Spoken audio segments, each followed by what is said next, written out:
they had three major policies that were going to be followed. First, Lucifer says, we have to make sure that people, humans, get to believe that Satan and his angels do not really exist. You know, Roger, that's interesting because a recent research study report that I read indicated that in a national survey, I believe it's over 75% of people do not really believe in a real tangible devil. But there is one. Oh, yeah. The next thing, the three parts policy that they had adopted there, the second one was to find a way of being able to get total control of people's minds. And that would be done by taking hypnotism out of the realm of the occult and introduce it as a new science for the benefit of mankind.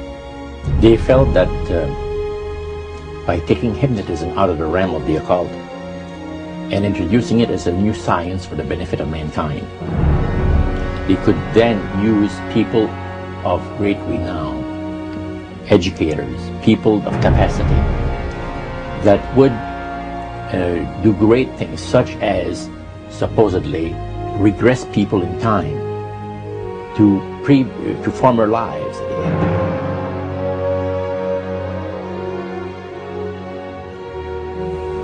And of course, after the session is over, the person would not know a thing about ancient history.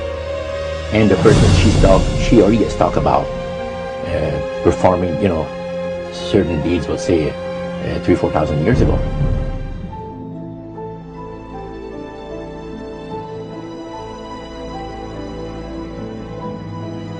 But this was their strategy. Now, what this would do for the thing is this, that it would create in the minds of the general public, solidly set in the mind of the general public, an unwavering trust in that great deception.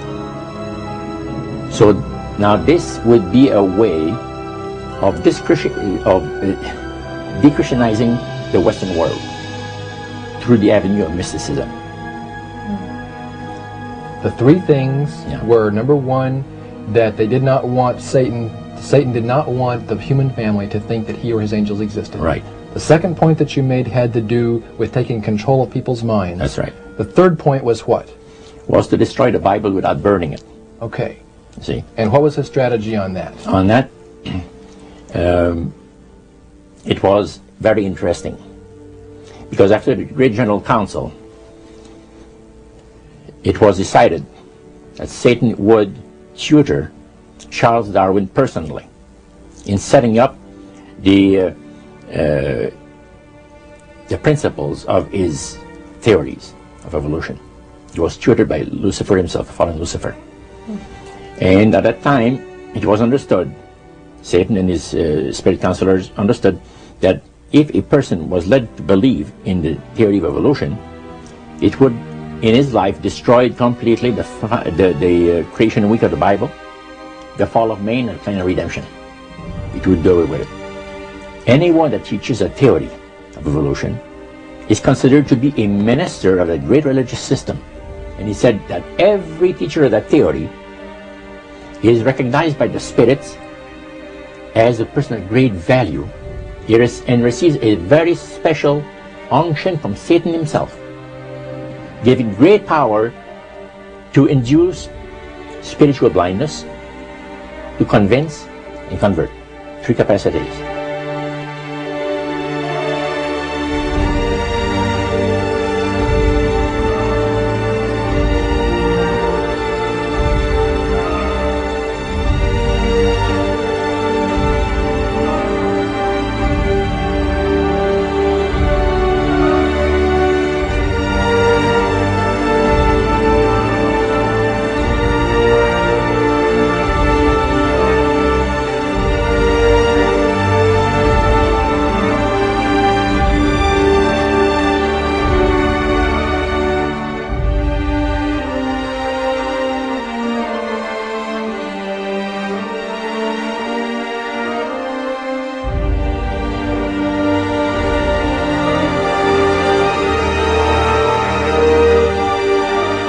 This is the grain plane, the master's grain plane.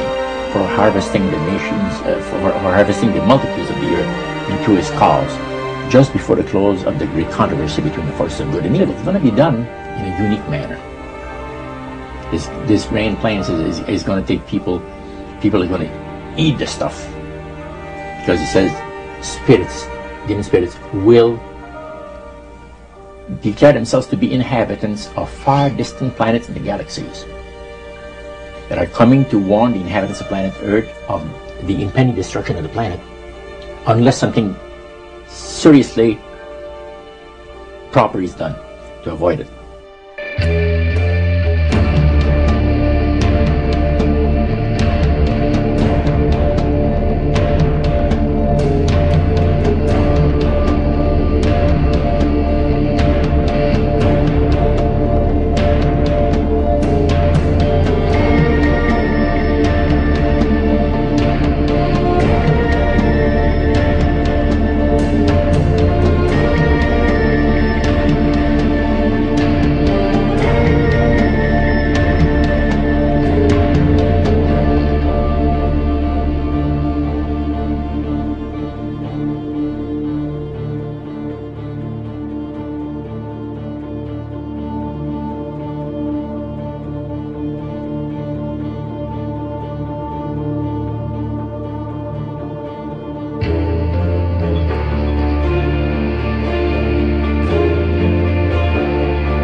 Use this metaphor. If you think about Aladdin and his lamp, you've probably heard of that one. The genie always says one thing. Your wish is my command. You know, the universe is this great genie, and your conscious mind is Aladdin. It formulates the intention of what you choose for your life.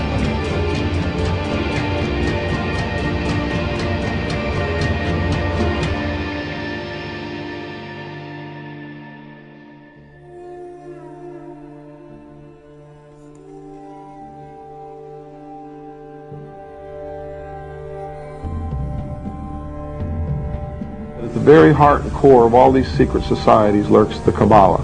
It is a method of encoding information through a system of mathematics and numbers. These people that belong to the secret societies never dared to write down in any language what they knew, what it was that they were guarding, because then someone could steal it and then the secret would be out. So they took this knowledge and they made it occult through a system of encoding, encryption, one of which is mathematics, numbers. Another is architecture. Everybody wonder, why do they have a fraternal organization called the Freemasons? Aren't those the guys that build walls? You bet they do. But every wall they build contains the secrets that have been kept and maintained throughout the ages, and it's encoded in the architecture and in the measurements of the buildings and in the mathematical formulas used to derive the geometry, the shape, the length and breadth and height of rooms. It's all encoded there.